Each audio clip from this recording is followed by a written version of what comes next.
Je voudrais tout d'abord ce soir féliciter Pierre Karleskind et Marie-Pierre Védrenne, nos deux nouveaux députés européens. Je voudrais aussi penser aux autres candidats des élections européennes qui étaient sur ma liste au niveau du Conseil régional de Bretagne. Je pense à, bien entendu, Olivier Alain et à Foroux Salami. Et puis je voudrais saluer ce soir aussi Alain Cadec et Isabelle Thomas. Je voudrais bien entendu dire que je me réjouis du haut score de cette participation, 10 points de plus que ce qui était attendu dans les sondages, ce qui est remarquable, même si le taux d'abstention est encore élevé.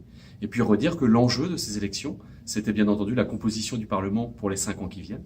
Et à cet instant, même si je n'ai pas encore tous les chiffres, nous pouvons constater que les partis, les groupes pro-européens sont largement devant, ce qui est déjà une chose très importante, que les deux groupes qui se partageaient le pouvoir au niveau du Parlement européen ces 5 dernières années sont toujours en tête, mais devront gérer une coalition nouvelle parce qu'ils ne sont plus majoritaires à eux seuls. Et puis enfin, je souhaite, et je rappelle que je souhaite, qu'il y ait une nouvelle majorité qui se compose, justement plus axée sur cette coalition PPE-PSE, mais autour du PSE avec les autres forces de progrès.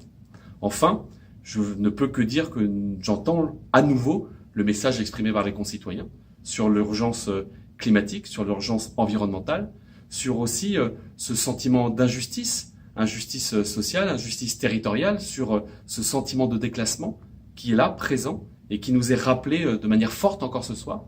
Et je ne peux que dire que ces messages appellent à l'humilité, appellent au sérieux dans nos politiques publiques, appellent au sérieux dans nos fonctions d'élus.